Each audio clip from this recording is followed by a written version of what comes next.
तो हम complex number पढ़ रहे थे। तो पिछली क्लास में हम square root of the complex number, solving the quadratic equation of the complex number हम कर चुके हैं। तो हम आज उसके आगे क्लास कंटिन्यू करेंगे, ठीक है। मैं आपको स्क्रीन शेयर करता हूँ।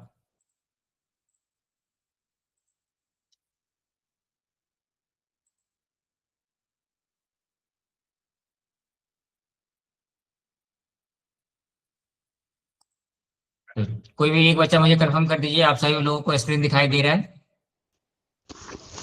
Yes, sir. Okay, thank you.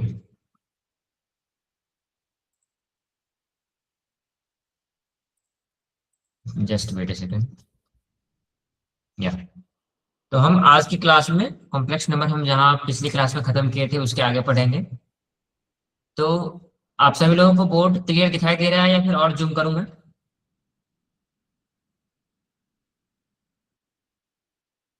जो भी कंटेंट मैंने डिस्प्ले किए हैं उसको जूम करने की जरूरत है या इतना सही है?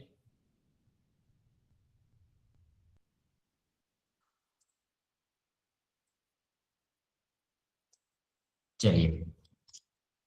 तो हम पिछली क्लास में क्या मॉडुलस तक हम पढ़ लिए थे कि किसी भी कॉम्प्लेक्स नंबर के अगर हम मॉडुलस निकालेंगे तो किस प्रकार से निकालेंगे। जैसे एक बार हम रिवाइज कर लेते हैं कि सपोज जेड एक कॉम्प्लेक्स नंबर हमें दिया गया है ए प्लस आई बी। तो अगर आपसे पूछा जाए कि find the modulus of Z, modulus of Z का क्या फॉर्मूला होता है? Under root of A square plus B square. देखिए, अब आपको ये समझना होगा कि ये मॉडुलस ऑफ जेड का क्या मतलब है। तो मैं आपको एक ग्राफ बना के दिखाता हूं।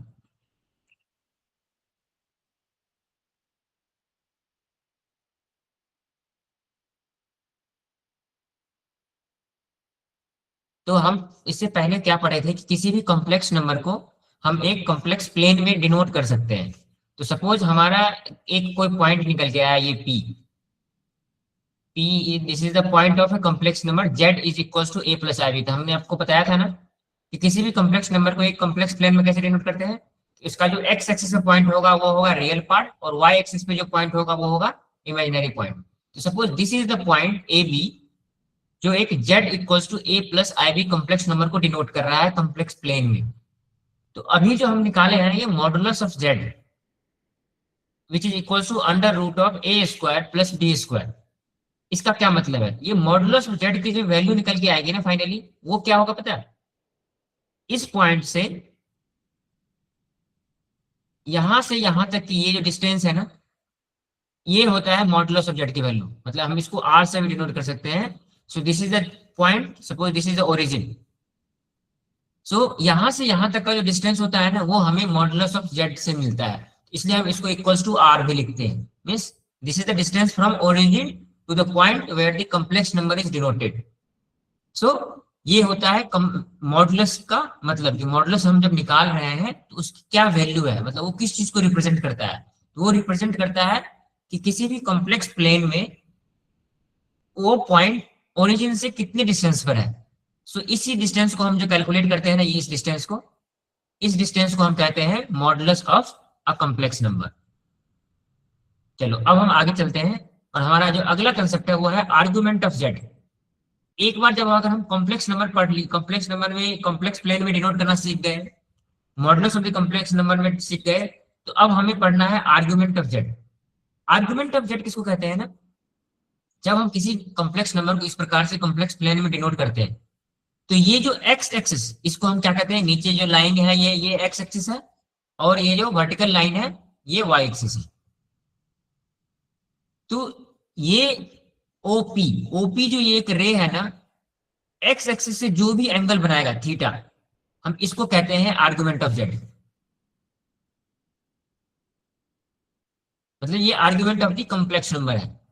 तो हम तीन चीज पढ़ लिए। पहला कि किसी भी कॉम्प्लेक्स नंबर को कैसे डिनोट करते हैं प्लेन में, दूसरा उसके मॉडुलस की क्या मतलब है, और तीसरा जो पॉइंट है हमारा that is argument of z.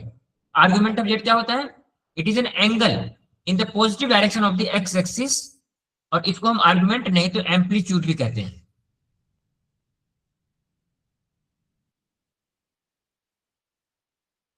सो इसको हम क्या कहेंगे? Argument of the complex number, या amplitude of the complex number that is z is equals to a plus ib।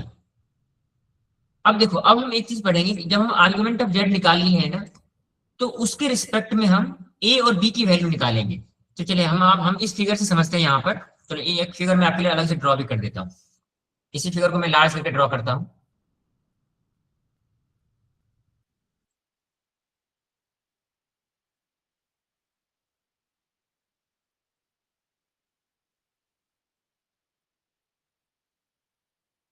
तो सपोज ये एक पॉइंट P है जो एक कॉम्प्लेक्स नंबर ए बी को डिनोट कर रहा है। हम कॉम्प्लेक्स नंबर क्या एज्यूम किए हैं, z is equal to a plus i b.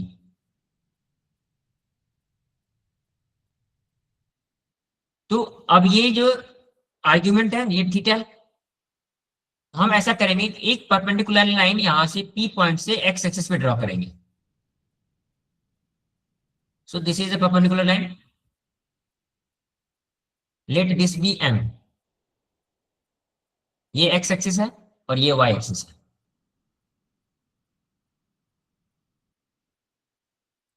तो हम देखो यहां से यहां तक का ये जो डिस्टेंस है x एक्सिस पे वो क्या है, a की वैल्यू है ना, क्योंकि हम जैसे पी ए भी लिखते हैं, मतलब क्या है, a ओरिजिन से x एक्सिस पे डिस्टेंस है, तो इस लेंथ को हम कहेंगे a। उसी प्रकार से ये जो पी बी है, तो ये इसके कॉरस्पॉन्डिंग जो लेंथ होगा ये क्या है, ये बी हो जाएगा ना। यहां से ओरिजिन से यहां तक का डिस्टेंस जो है वो क्या है, बी है। So this line will be b. अब हम क्या करेंगे, ए और बी की वैल्यू थीटा के रिस्पेक्ट में लिखेंगे। अगर मैं आपसे पूछूं कि साइन थीटा की वैल्यू क्या होगी, यहाँ पे आप 10th क्लास में पढ़े होंगे इन ट्रिग्नोमेट्री। तो साइन थीटा क्या होता है हमेशा, in a right angle triangle sine theta equals to opposite side divided by the hypotenuse. ये इसकी वैल्यू क्या है, आर। हम इसको लिख सकते हैं बी अपॉन आर। उसी प्रकार से अगर मैं पूछूं आपसे कॉस थीटा की वैल्यू क्या होगी, कॉस थीटा इक्वल्स टू, तो cos theta is adjacent side divided by the hypotenuse, that is a upon r। और आपसे पूछा जाए कि tan थीटा की वैल्यू क्या होगी, so tan theta is equals to opposite side divided by the adjacent side, that is b upon a। देखो हमें अब निकालना क्या है, हमें चाहिए थीटा की वैल्यू, तभी तो हमें आर्गुमेंट मालूम चलेगा। थीटा मैंने आपको बताया था ना कि theta is equals to the argument of the z. तो हमारा पर्पस क्या है ये सॉल्व करने का, हम थीटा की वैल्यू निकाल सके। तो किसी भी कॉम्प्लेक्स नंबर अगर हमें दिया गया है, कॉम्प्लेक्स नंबर में हमें बी और ए की वैल्यू पता होती है, हम इसको यूज करके थीटा की वैल्यू निकाल सकते हैं। वो कैसे, तो यहां से हम लिख सकते हैं tan inverse theta, tan inverse b by a will be equal to theta.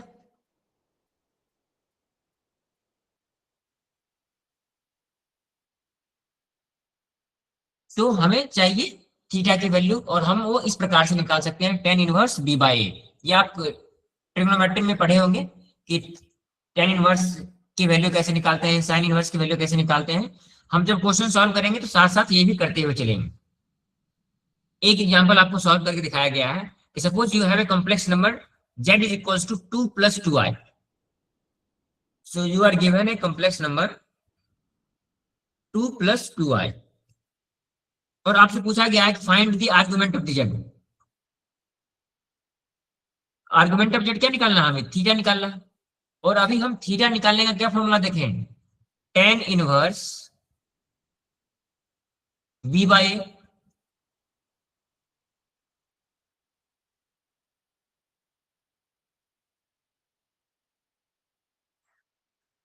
Tan inverse b upon a which is equals to theta. तो tan inverse b by a, इस कॉम्प्लेक्स नंबर में ए की वैल्यू क्या है, 2, और B की value क्या है, 2। हम वही यहां पर पुट कर देंगे, दैट इज टेन इनवर्स 1/1। तो क्या हो जाएगा, टेन इनवर्स 1, और टेन इनवर्स 1 की वैल्यू होती है π/4। तो यहां से मेरा थीटा निकल के क्या आ जाएगा, थीटा इक्वल्स टू π/4। तो आर्गुमेंट ऑफ जेड क्या हो जाएगा, पाई बाय 4। तो इस प्रकार से आपको कोई भी कॉम्प्लेक्स नंबर दिए जा सकते हैं and you will be asked to find the argument of the complex number. तो हम वो इस प्रकार से निकालेंगे कि जो भी हमें कॉम्प्लेक्स नंबर दिया गया है उसमें हम पहले ए और बी की वैल्यू पता करेंगे और उसके बाद आर्गुमेंट निकालने के लिए टेन इनवर्स बी बाई ए कर देंगे और उससे जो फॉर्म वैल्यू निकल के आएगा वो होगा हमारा argument of the complex number. एक नोट आपको दिया गया है, if x equals to y then its inverse function is given by x is equals to tan inverse y और x is equals to arc 10y। तो ये अब देखिए हमें क्या है ना कि कुछ कुछ वैल्यू याद रखनी है जिससे हमें कैलकुलेशन आसान हो जाए। जैसे देखो अब हम टेन इनवर्स एक आसान से तरीके से मैं बता देता हूँ और बाकी आप 10th क्लास में पढ़े भी होंगे इससे पहले कि किसी भी वैल्यू का इसका टेन इनवर्स कैसे कैलकुलेट करते हैं। और जो कुछ कुछ स्टैंडर्ड वैल्यूज हैं उसको हम पहले देख लेते हैं।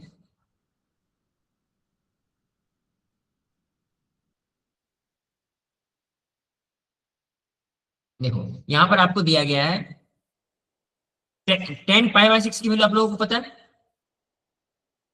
इसके लिए ना आपको कुछ स्टैंडर्ड फॉर्म जो है वो पता होनी चाहिए।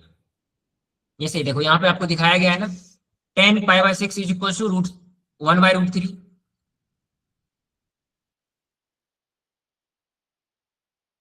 तो जब 10 पाई बाय 6 1/√3 होगा तो 10 इनवर्स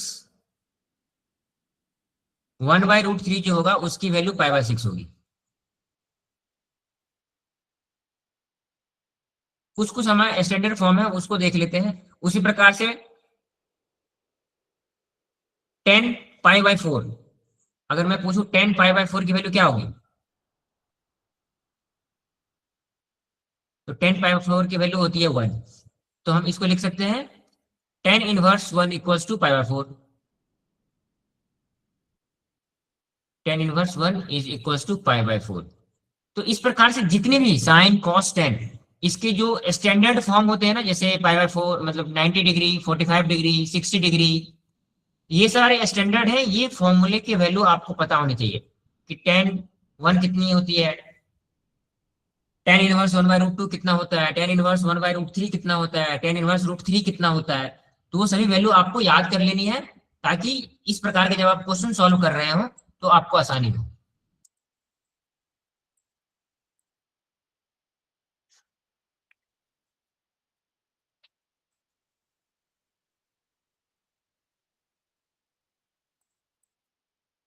चलिए अब हम एक चीज देखते हैं कि जब हमें कोई कॉम्प्लेक्स नंबर दिया गया है ना उस कॉम्प्लेक्स नंबर को देख के हम आइडेंटिफाई कैसे करेंगे कि ये किस क्वाड्रेंट में आता है। क्वाड्रेंट का मतलब मैं आपको पहले समझा दूं। जैसे देखिए हमारा ये एक प्लेन है जिसमें हम किसी भी कॉम्प्लेक्स नंबर को डिनोट करते हैं। तो देखिए ये एक्स एक्सिस है, ये वाई एक्सिस है। तो ये जो पॉइंट होता है ये ओरिजिन, ये पॉइंट होता है 0 0। तो इसके राइट हैंड साइड में इसको हम कहते हैं पॉजिटिव एक्स एक्सिस और इसके लेफ्ट हैंड साइड में इसको हम कहते हैं नेगेटिव एक्स एक्सिस। उसी प्रकार से इसके ऊपर जो है ओरिजिन से ऊपर है वो है पॉजिटिव वाई एक्सिस और ये है नेगेटिव वाई एक्सिस। तो इसको हम कहते हैं फर्स्ट क्वाड्रेंट, इसको हम कहते हैं सेकंड क्वाड्रेंट, उसके बाद ये third quadrant and this is the fourth quadrant. Quadrant क्यों कहते हैं, इसको चार भागों में बांटा गया है तो प्रत्येक भाग को क्वाड्रेंट कहेंगे। तो ये हमारा पहला क्वाड्रेंट है, ये दूसरा, तीसरा, चौथा। अब देखिए मान लीजिए हमें एक कोई कॉम्प्लेक्स नंबर दिया गया है z is equal to a plus i b. उस कॉम्प्लेक्स नंबर में अगर a की वैल्यू 0 से बड़ी है और b की वैल्यू 0 के बराबर है, मतलब क्या है कि वो x एक्सिस पर कहीं है। क्यों, अगर मान लो x एक्सिस पे कोई पॉइंट होगा, मैं दूसरे कलर से ध्यान करता हूं, यहाँ पे अगर कोई पॉइंट होगा तो उसको हम क्या लिखेंगे, x की कोई वैल्यू होगी सपोज a और दूसरी वैल्यू क्या होगी 0, मतलब उसकी जो y की वैल्यू वो 0 है और मतलब ये b की वैल्यू 0 हो गई और एक केवल a की वैल्यू है, मतलब वो x एक्सिस के ऊपर है। तो इसलिए हम इसको इस कौन सा क्वाड्रेंट में होगा, on positive real x axis, वो यहाँ पे होगा। चलो दूसरा केस है a is greater than 0 and b is also greater than 0। मतलब सपोज कोई एक नंबर आ गया 1 और 2 a is greater than zero, b is greater than zero, जब ऐसा केस होगा ना तो हमेशा वो जो होगा वो इस एक्सिस में लाई करेगा, ये यहां से यहां तक के बीच में कहीं ना कहीं लाई करेगा। इसको हम इसलिए बोलेंगे this is in the first quadrant. उस प्रकार से जब a is equal to zero and b is less than zero, means a की वैल्यू जीरो है और बी की वैल्यू लेस देन जीरो है, ये कहां हो जाएगा, नीचे। तो इस प्रकार से हम ए और बी की वैल्यू देखते हुए हम उसको देखेंगे कि वो कौन से क्वाड्रेंट में है। यहां पर होगा b is greater than zero, this would be b greater than zero, क्योंकि जब बी ग्रेटर देन जीरो होगा तब ये यहां पर कहीं लाई करेगा, और जब बी ग्रेटर देन जीरो का मतलब क्या है, ये on the positive direction of the y axis है।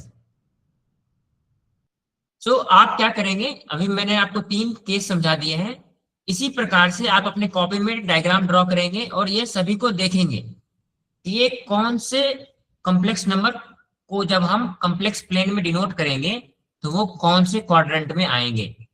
ठीक है, ये आपके पास एक कंप्लीट टेबल दिया गया है विथ ऑल द केसेस, तो इसको आप पढ़ के समझेंगे, अगर नहीं समझ में आएगा तो आप हमें अगले क्लास में पूछ सकते हैं। चलिए अब अभी तक जो हम पढ़े हैं ना, तीन चार चीजें, मॉडुलस, एम्पलीट्यूड, आर्गुमेंट, उन सभी के कुछ क्वेश्चन सॉल्व करते हैं। तो सबसे पहला क्वेश्चन हमें दिया गया है कि सपोज एक कॉम्प्लेक्स नंबर है z is equal to 1+3i, z equal to 1+3i, ये एक कॉम्प्लेक्स नंबर है। अब क्वेश्चन क्या गया, find the modulus and the amplitude. तो मॉडुलस का फॉर्मूला मैंने आपको बताया था ना, इस मॉडुलस को हम इस प्रकार से डिनोट करते हैं, and which is equals to under root of A square plus B square. और यहाँ पे ए और बी की वैल्यू क्या है, a is equals to 1 and b is equals to 3, हम इसको यहाँ पुट कर देंगे, under root 1 square plus 3 square is equals to under root 1+9 which is equals to under root 10. So modulus of the complex number is root 10. अब हमारा next question है find the amplitude. Amplitude क्या होता है, अभी मैंने आपको बताया था ना, एम्पलीट्यूड इज द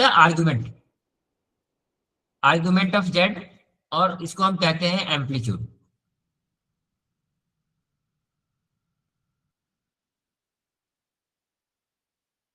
तो एम्पलीट्यूड की वैल्यू मैंने आपको बताया था ना, tan इनवर्स बी वाई, और tan इनवर्स बी वाई का मतलब tan इनवर्स बी की वैल्यू कितनी है 3 और ए की वैल्यू कितनी है 1, सो tan इनवर्स 3, तो दिस इज द एम्पलीट्यूड। आप अगर इतना भी लिख देंगे, अगर जैसे कि कोई स्टैंडर्ड फॉर्म आपको नहीं मिल रहा है जिसकी आपके थीटा की वैल्यू आपको जिससे फाइंड आउट नहीं कर पा रहे हैं, तो tan इनवर्स 3 भी लिखेंगे तो इतना भी हमें पता चल जाएगा कि ये है एम्पलीट्यूड।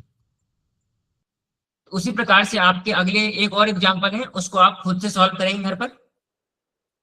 चलिए अब हम क्या पढ़ते हैं, properties of the modulus of a complex number. कि अभी जो हमने कॉम्प्लेक्स नंबर पढ़ा है उसकी क्या क्या प्रॉपर्टीज है, उसमें जो मॉडुलस हम फाइंड करते हैं वो कौन कौन सी प्रॉपर्टी को सेटिस्फाई करता है। जैसे इससे पहले जब हम पढ़े थे तो उसमें पढ़े थे एसोसिएटिव एंड ऑल, तो जितनी भी जैसे जेड कंजुगेट, तो उसमें से कौन कौन सी प्रॉपर्टी मॉडुलस पे क्या क्या अप्लाई होती है, ये हमें क्वेश्चन सॉल्व करने में मदद करेगा। तो सब सपोज हम मान लेते हैं तीन कॉम्प्लेक्स नंबर है Z1 Z2 Z3, हमें कोई भी तीन कॉम्प्लेक्स नंबर हम लेते हैं फिलहाल। तो जो हमारी पहली प्रॉपर्टी है कि मॉडुलस ऑफ Z अगर जीरो है, which means complex number zero है, Z is equal to zero. Z is equal to zero का मतलब क्या है, इसके रियल पार्ट भी जीरो होंगे and imaginary part of this Z जो होगा वो भी जीरो होगा, उसको हम बोलते हैं जीरो कॉम्प्लेक्स नंबर। तो ये कब होगा, जब अगर modulus of a complex number is zero then that complex number whole itself is a zero. ये हमारा पहला प्रॉपर्टी है। दूसरा प्रॉपर्टी क्या कहता है कि अगर Z एक कॉम्प्लेक्स नंबर है अगर उसके मॉडुलस उसके नेगेटिव के बराबर हो, कोई भी एक कॉम्प्लेक्स नंबर अगर हमें दिया गया है, तो जैसे एक होता है जेड, एक होता है माइनस जेड, और हम फिर क्या करते हैं, जेड कंजुगेट लेते हैं और एक माइनस ऑफ जेड कंजुगेट, तो कभी भी इन चारों का जो मॉडुलस होगा ना, वो हमेशा बराबर होगा। आप सभी लोग इसको वेरीफाई करेंगे। मैं आपके लिए एक लिखता हूं कि suppose z is equals to 2 + 3i। ये आपका होमवर्क है। इस कॉम्प्लेक्स नंबर का आप पहले फाइंड आउट करेंगे मॉडुलस ऑफ जेड, देन आप फाइंड करेंगे मॉडुलस ऑफ माइनस जेड, उसके बाद आप फाइंड आउट करेंगे मॉडुलस ऑफ जेड कंजुगेट, और उसके बाद आप फाइंड आउट करेंगे modulus of minus of z conjugate. और आपको ये वेरीफाई करना है क्या ये चारों आपस में बराबर हैं। This is 1, this is 2, and this is 3, and this is 4। तो ये चारों आप सॉल्व करेंगे और वेरीफाई करेंगे कि क्या ये आपस में हमेशा बराबर, सभी के मॉडुलस बराबर आ रहे हैं या नहीं। ये आपका होमवर्क है। This is the second property. Now the third property. Third property क्या कहता है, थर्ड प्रॉपर्टी को अलग से मैं आपको लिख के समझाता हूं।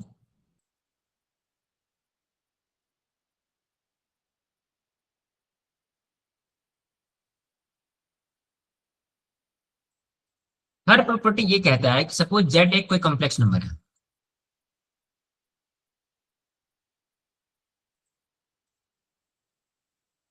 सो let us consider z is equals to 2 + 3i। अब ये कह रहा है कि real part of the z, इस अगर इस कॉम्प्लेक्स नंबर में हम निकालें, what is the real part of the z. So real part of the z is 2, and what is the imaginary part. Imaginary part of the z is 3। तो हमारा यहां पे ये कह रहा है कि real part of the Z will always be greater than minus of modulus of z and less than, greater than or equals to, and less than equals to modulus of z। इसका मतलब क्या है, तो हम पहले real part of Z निकाल चुके हैं, हम अब निकालेंगे modulus of z. So modulus of z will be equals to √a² + b² which is equals to, a की वैल्यू कितनी है 2, 2² इज 4, प्लस बी की वैल्यू 3 है, 3² इज 9। तो ये कितनी आ जाएगी, √13। चलो मैं ऐसा करता हूं कि कोई एक ऐसा नंबर कंसीडर करते हैं जो परफेक्ट स्क्वायर हो। हम इसको मान लेते हैं 1। 4 + 3i। सपोज हमारा एक ये कॉम्प्लेक्स नंबर है, मैं जस्ट आपके बेटर अंडरस्टैंडिंग के लिए ऐसा कर रहा हूं। इसको हम मान लेते हैं 4 + 3i। तो real part of the z is 4।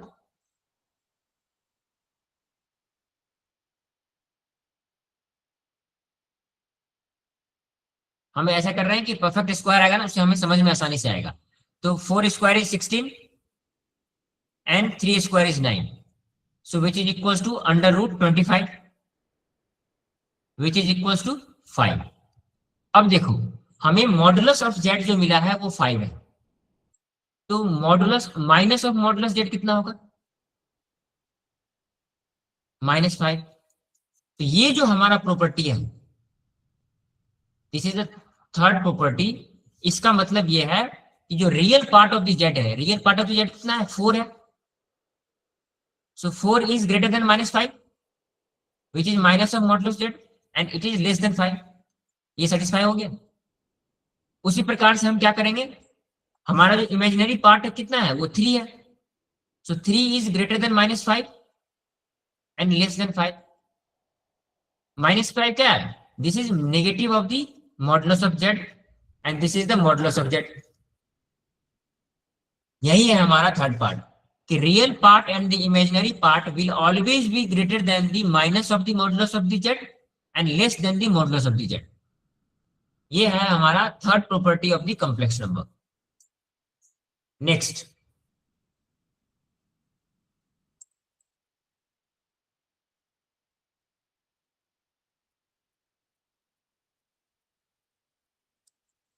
चलो अब हम देखते हैं अगला प्रॉपर्टी।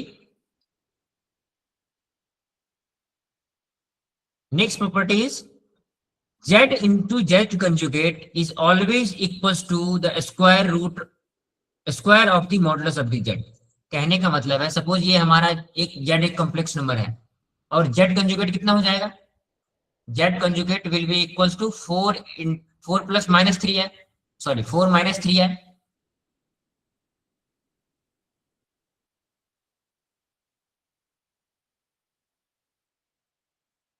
तो z इंटू जेड कंजुगेट क्या हो जाएगा, इससे पहले मैंने आपको फॉर्मूला बताया है a square plus B square, that is 4 square plus 3 square which is equals to 25। तो जेड इंटू जेड कंजुगेट इतना मिल गया।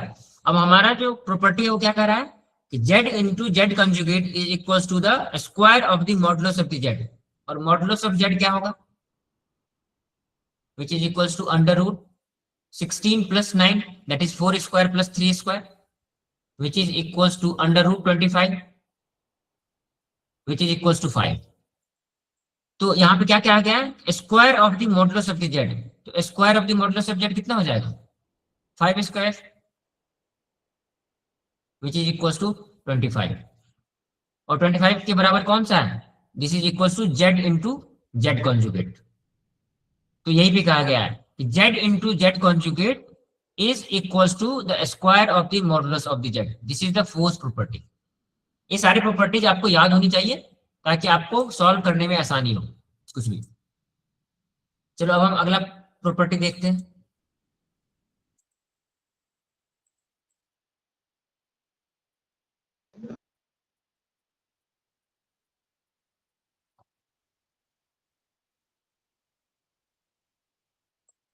इस प्रकार से ना आपको ये सारे प्रॉपर्टीज ऑफ द कंजुगेट मतलब कॉम्प्लेक्स नंबर दिए गए हैं।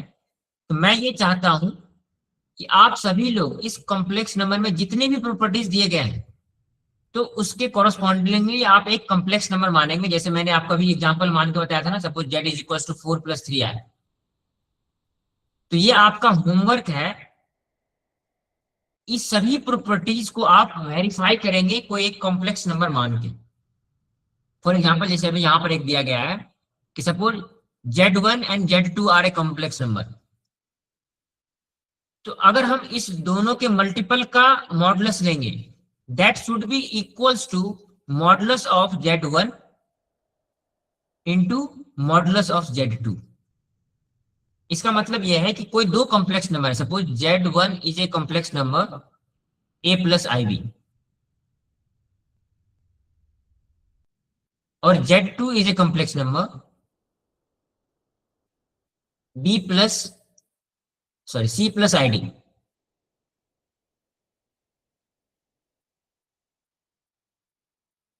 z2 is a complex number c plus id। कहने का मतलब है कि अगर हम z1 इंटू z2 करें, इसका जो मॉडुलस लेंगे that should be equals to the modulus of z1 into modulus of z2। ये आप सभी कॉम्प्लेक्स नंबर लेके वेरीफाई करेंगे कि क्या ये बराबर आ रहा है या नहीं। ये आपका होमवर्क है। उसी प्रकार से जितने भी ये प्रॉपर्टीज है ना कि z1 डिवाइडेड बाय z2 के combined modulus will be equals to the modulus of the z1 divided by modulus of the z2। तो ये सभी आपको मैं अभी करके नहीं दिखाऊंगा, आपका ये होमवर्क है। सभी लोग कॉपी में ये सॉल्व करेंगे कि जितने भी प्रॉपर्टीज हैं कॉम्प्लेक्स नंबर एज्यूम कर लीजिएगा आप कोई भी एक कॉम्प्लेक्स नंबर। जैसे मैंने यहाँ पे आपको एक कॉम्प्लेक्स नंबर दे दिया, suppose z1 is equals to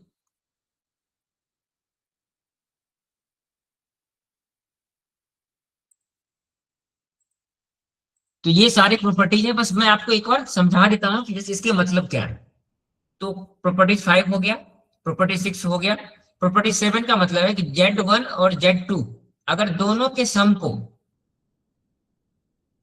एक साथ जब हम मॉडुलस लेंगे that should be equal to the modulus of z1 plus modulus of z2। जब हम दोनों का सम एक साथ कर देंगे, जैसे मान लो कि z1 is equals to z2 is equals to 1 plus 2i, तो Z1 प्लस Z2 कितना हो जाएगा,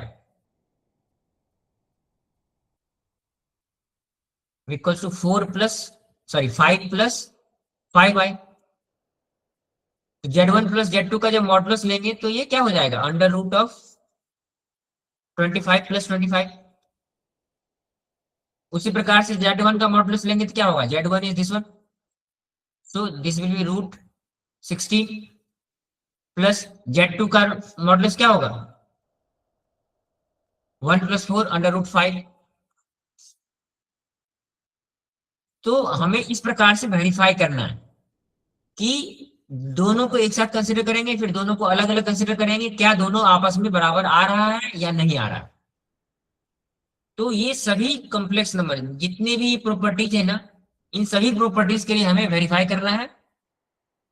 अगर आपका बराबर नहीं आता है तो मतलब आप कुछ कैलकुलेशन मिस्टेक कर रहे हैं, तो फिर से आपको रिकैलकुलेट करना चाहिए। आप मान के चलिए कि ये हमेशा सभी कॉम्प्लेक्स नंबर के लिए होता है, इसलिए हम इसको कहते हैं properties of the complex number. तो जिस प्रकार से ये properties of the complex number है, अगला है हमारा properties of the arguments. Properties of the argument क्या है कि argument of Z1 into Z2 is equal to argument of Z1 plus argument of Z2। मतलब जैसे आर्गुमेंट हम कैसे निकालते हैं, जैसे ये एक प्लेन है, इसमें हमने कोई एक कॉम्प्लेक्स नंबर डिनोट किया P A B, तो ये जो थीटा है उसको हम कहते हैं आर्गुमेंट। तो उसी प्रकार से जब हम दो कॉम्प्लेक्स नंबर को मल्टीप्लाई करके अगर डिनोट करेंगे, मान लो कि जैसे दो कॉम्प्लेक्स नंबर को हम डिनोट किए और वो यहाँ पर कोई एक पॉइंट आया Q, दैट इज CD, तो ये जो थीटा मिलेगा हमें टोटल, ये वो हमेशा क्या होगा, इस θ1 और इस θ2 का सम के बराबर होगा। तो वही है कि argument of Z1 plus argument of Z2, जो भी दो कॉम्प्लेक्स नंबर मिलेंगे उसके जो भी आर्गुमेंट मिलेंगे, और दोनों के प्रोडक्ट का जो आर्गुमेंट होगा वो हमेशा उसके सम के बराबर होगा। सो this is the first property of the argument. इसको भी आप एग्जांपल से सॉल्व कर सकते हैं कि कोई आप Z1 और Z2 कॉम्प्लेक्स नंबर ले लेंगे और दोनों के आर्गुमेंट ऑफ Z1 निकालेंगे, और फिर से आर्गुमेंट ऑफ Z2 निकालेंगे, और आप क्या करेंगे, एक निकालेंगे argument of Z1 into Z2, और आपको ये वेरीफाई करना है कि argument of Z1 and Z2 क्या ये आर्गुमेंट ऑफ Z1 के बराबर, Z1 plus argument of Z2 इसके बराबर आ रहा है या नहीं। सेम उसके बाद जो अगला प्रॉपर्टी है वो डिवीजन का है कि argument of Z1 divided by Z2 should always be equals to argument of Z1 minus argument of Z2।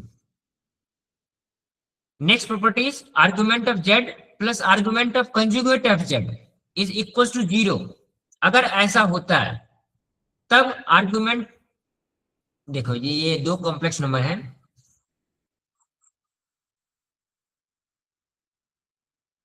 तो हमारा हमेशा क्या होगा ना, अगर हम आर्गुमेंट ऑफ Z निकालें, उसमें अगर हम आर्गुमेंट ऑफ Z कंजुगेट को ऐड कर दें तो वो हमेशा 0 होगा। वो मैं क्यों होगा वो मैं आपको समझाता हूं। देखो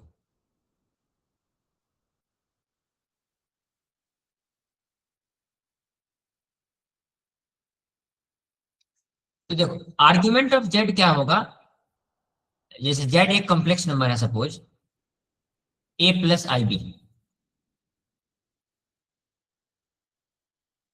तो Z कंजुगेट क्या होगा, A माइनस IB। तो A प्लस IB जो है ये कहीं इधर होगा, यहाँ पे ये पॉइंट है, दैट इज AB। और जब हम Z कंजुगेट को प्लेन में रिप्रेजेंट करेंगे तो वो नीचे यहीं पे कहीं आएगा। क्यों, ये A पॉइंट तो फिक्स है, लेकिन ये क्या हो जाएगा, A माइनस B हो जाएगा। ये इस साइड जितना पॉजिटिव में है वो उतना ही इस साइड नेगेटिव में है। तो हम जब दोनों को ऐड करेंगे तो जैसे मान लो कि प्लस A और माइनस A, तो दोनों का सम कितना हो जाता है, 0। तो उसी प्रकार से argument of z and argument of z conjugate का जो सम होता है वो हमेशा 0 होता है, और which is equals to argument of z into z conjugate. तो अगर हम दोनों जेड इंटू जेड कंजुगेट ले लें, उसका आर्गुमेंट निकाल लें, या फिर argument of z plus argument of z conjugate निकालें, तो दोनों हमेशा की वैल्यू उसकी 0 आएगी। Now the next property is fourth property, that is argument of z conjugate is always equals to the minus of the argument of z। वो हम यहां से भी निकाल सकते हैं, जैसे ये जो हमारा इससे पहले वाला प्रॉपर्टी है ना, इसी प्रॉपर्टी से ये प्रॉपर्टी डेराइव होता है। वो कैसे, मैं यहां दिखाता हूँ फिर से आपको।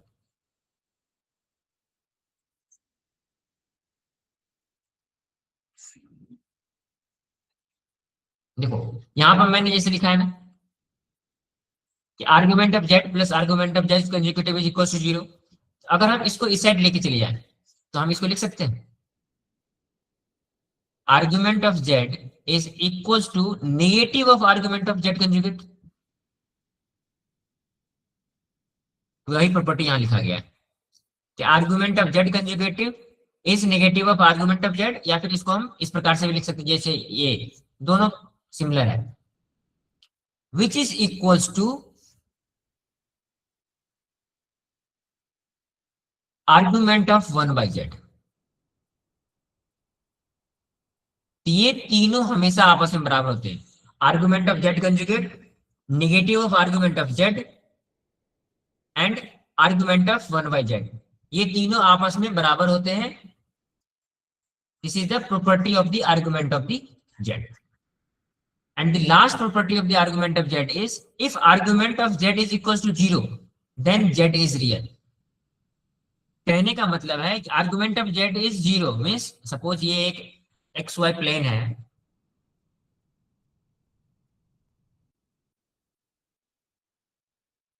आर्गुमेंट ऑफ जेड इज 0 का मतलब क्या है, इस एक्स एक्सिस के साथ जो एंगल है वो 0 है, मतलब कोई पॉइंट, वो पॉइंट क्या है, ये कहीं एक्स एक्सिस पे लाई कर रहा है, दैट इज ए एंड 0। तो किसी भी कॉम्प्लेक्स नंबर में अगर उसका इमेजिनरी पार्ट 0 है तो उसको हम क्या कहते हैं, जेड इज रियल। जैसे फॉर एग्जांपल 2, अगर मैं लिख दूं जेड इज इक्वल टू 2, तो यहाँ पे जो इमेजिनरी पार्ट क्या है वो 0 आए। तो जिस कॉम्प्लेक्स नंबर में इमेजिनरी पार्ट 0 होते हैं हम उसको क्या कहते हैं, रियल, प्योरली रियल।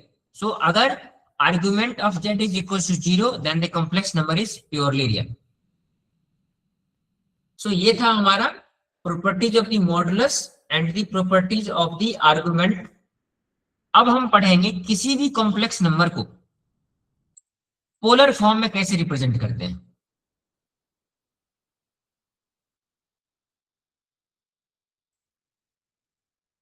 तो देखो अब हम कॉम्प्लेक्स नंबर, किसी भी कॉम्प्लेक्स नंबर को पोलर फॉर्म में रिप्रेजेंट करना सीखेंगे।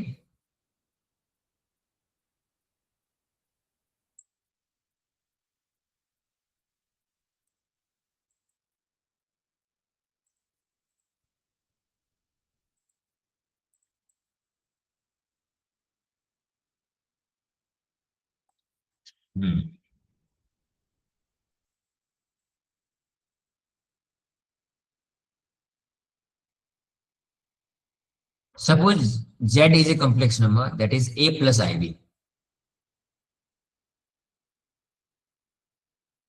और हम इससे पहले सीखे हैं कि इस z कॉम्प्लेक्स नंबर को किसी भी प्लेन में डिनोट करते हैं ना पॉइंट से, that is a b, where a is the real part and b is the imaginary part. और हम अभी ये भी सीखे हैं उसका एंगल कैसे निकालते हैं, theta. So theta is equals to tan inverse b bye.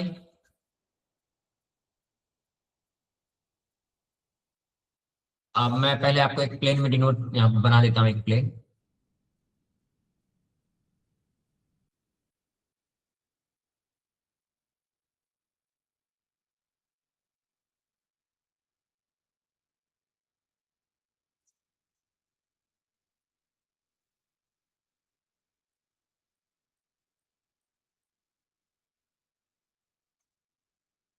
तो यहाँ पे अगर ये एक पॉइंट P है that is a b, a b क्या है, ये कॉम्प्लेक्स नंबर को डिनोट कर रहा है, ए रियल पार्ट और be imaginary part. Same figure यहाँ भी बना हुआ है, यहाँ पर बस मैं आपको ड्रॉ करके बता रहा हूँ कि ये क्या क्या है।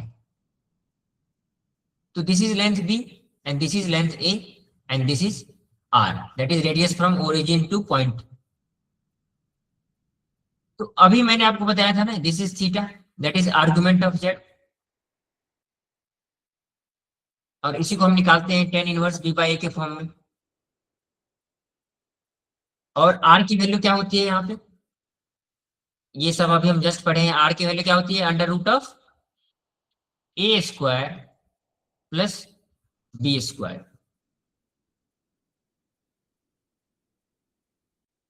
तो अब देखो यहां पर क्या कह रहा है, let M X O P be theta, ये जो थीटा है ना ये दिस वन, और एम इस पॉइंट का नाम दिया गया है,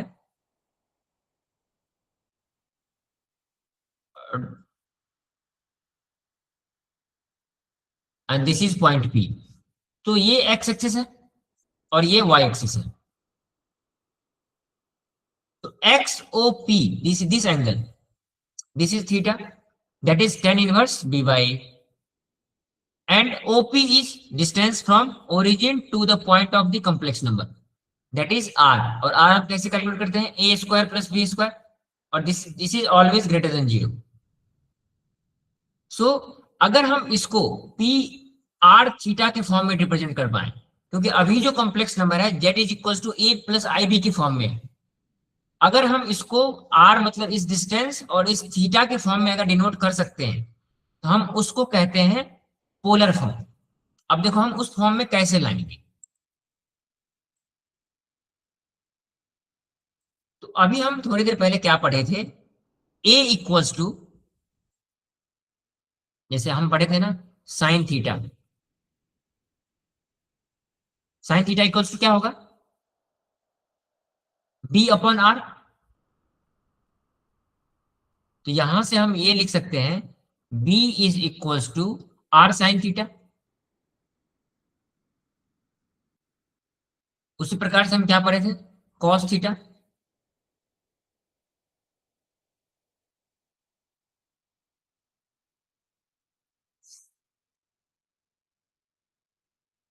cos theta is equals to a upon r। हम यहां से लिख सकते हैं a equals to r cos theta. हमारा पर्पस क्या है, इस पॉइंट P को रेडियस r और थीटा के फॉर्म में रिप्रेजेंट करना, उसी को हम कहते हैं पोलर फॉर्म। अब देखो हमें a और b की वैल्यू मिल गई, a और b की वैल्यू मिल गई, r cos theta, r sin theta and r cos theta. तो अब हम ये जो कॉम्प्लेक्स हमारा नंबर हमारे पास था,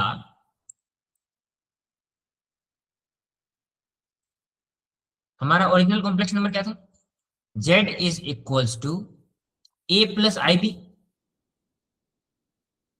अब हम क्या करेंगे, a और b की ये जो r sin थीटा और r cos थीटा की वैल्यू है ना, वो यहाँ पे रिप्लेस कर देंगे। a is equals to r sin r cos theta, हम यहाँ पे इसको लिखेंगे r cos theta plus i into b की वैल्यू क्या है, r sin theta.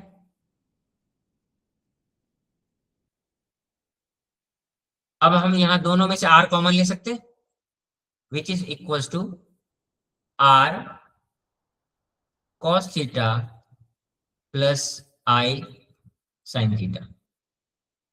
So z is equals to r cos theta plus i sin theta, और हम इसी फॉर्म को कहते हैं पोलर फॉर्म।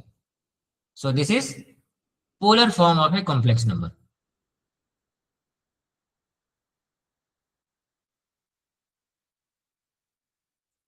तो आप सभी लोगों को समझ में आ गया कि पोलर फॉर्म हमें कैसे निकाले। जैसे एक बार मैं रिवाइज कर देता हूं, देखो ये कॉम्प्लेक्स नंबर है हमारा z equals to a plus i b. हम इस कॉम्प्लेक्स नंबर को कॉम्प्लेक्स प्लेन में डिनोट करते हैं पी ए बी से, where a is the real part, b is the imaginary part.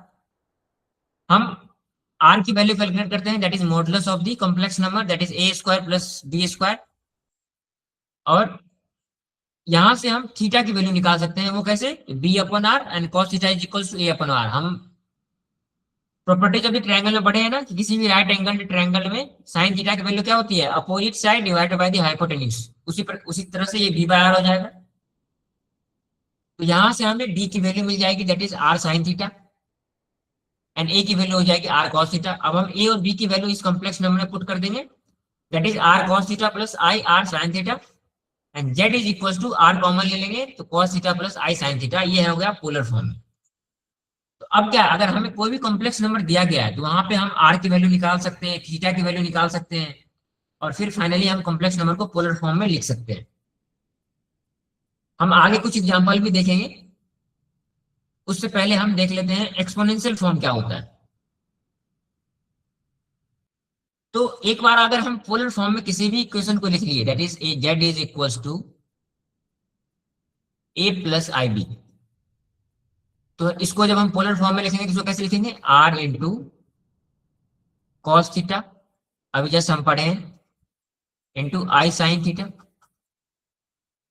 और अब हम इसको पोलर फॉर्म में लिखेंगे तो हम उसको इस प्रकार से लिख सकते हैं, r into e to the power i theta.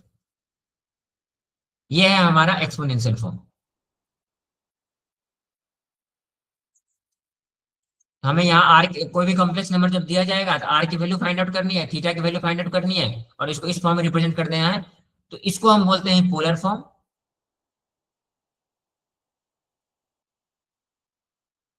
और इसको हम बोलते हैं एक्सपोनेंशियल फॉर्म।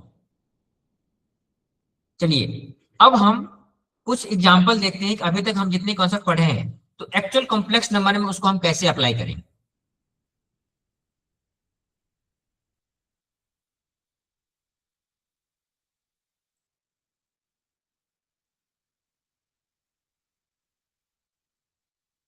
तो सबसे पहले आप लोगों के लिए ये जो सॉल्व एग्जांपल 1 है ना, वो आप लोगों के लिए होमवर्क है।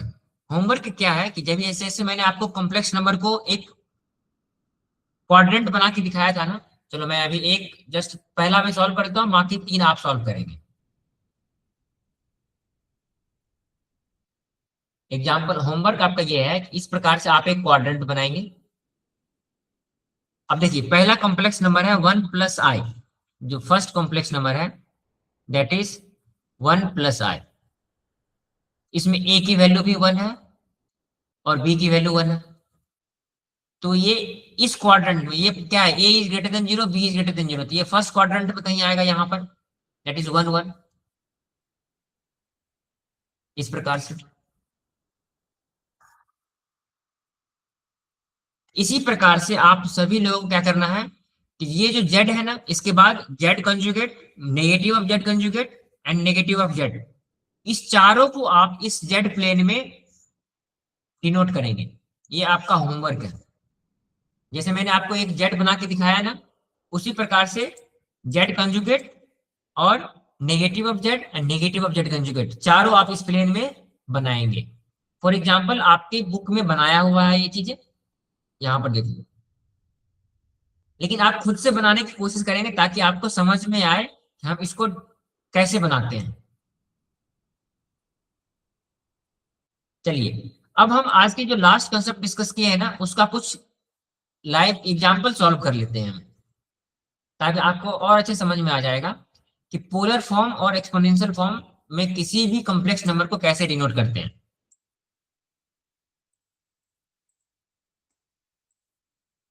देखिए तो सबसे पहला कॉम्प्लेक्स नंबर जो आपको दिया गया है, z is equals to 4 + 4√3i। तो पोलर फॉर्म में निकालने के लिए सबसे पहले हमें ए और बी पता होना चाहिए, ए क्या है और बी क्या है। तो इस कॉम्प्लेक्स नंबर में ए की वैल्यू 4 है और बी की वैल्यू क्या है, 4√3। तो पोलर फॉर्म के लिए हमें क्या जरूरत पड़ती है, एक आर की जरूरत पड़ती है और एक थीटा की जरूरत पड़ती है। तो सबसे पहले हम आर की वैल्यू कैलकुलेट करेंगे। R is equal to √a² + b² which is equal to 4² is 16 and 4√3 whole square will be equals to 4 into 4, 16 into 3, 48, which is equals to 16 plus 48 is 64. So square root of 64 will be 8. So r की value हमें मिल गई 8। अब हमें theta निकालना है। Theta is equals to tan inverse b by which is equals to tan inverse b की value क्या है 4√3 एंड डिवाइडेड बाय 4। तो 4 से 4 ये कैंसिल आउट हो जाएगा। So we will get tan inverse √3 और tan इनवर्स √3 की वैल्यू होती है π/3 दैट इज 60 डिग्री। ये आप पढ़े होंगे ना, tan π/3 इज इक्वल टू √3, ये वहीं से आया। tan π/3 is equal to √3, so tan inverse √3 is equal to π/3। तो अब हमें थीटा की वैल्यू मिल गई और आर की वैल्यू मिल गई। अब हम इसको पोलर फॉर्म में लिख लेते हैं। पोलर फॉर्म में कैसे लिखते हैं हम किसी भी कॉम्प्लेक्स नंबर को? z is equal to r cos theta plus i sin theta, और r की वैल्यू हमें पता है 8 cos थीटा। थीटा की वैल्यू कितनी है π/3, 8 cos π/3 plus i sin π/3। So this is the polar form of the complex number z is equals to 4 plus 4√3i। जो complex number हम शुरू में लिए थे ना, ये उसका पोलर फॉर्म है। अगला क्वेश्चन हमसे क्या पूछा गया है? Find the exponential form. Exponential form क्या होता है? e टू द पावर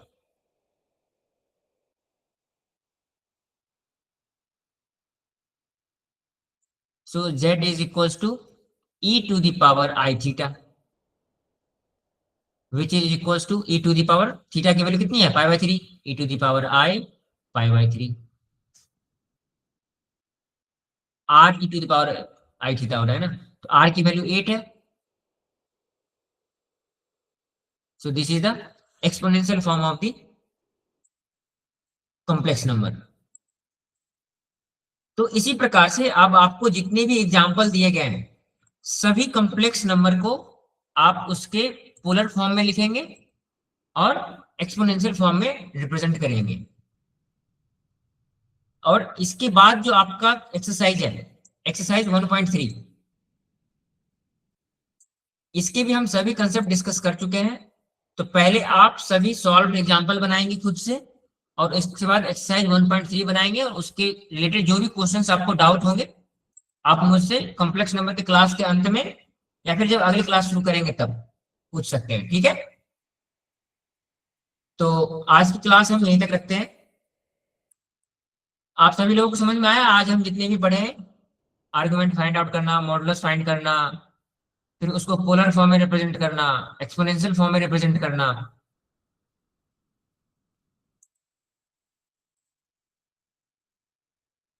तो थैंक यू बच्चों, आज की क्लास में हम इतना ही पढ़ेंगे। आपको कुछ पूछना है तो पूछ सकते हैं।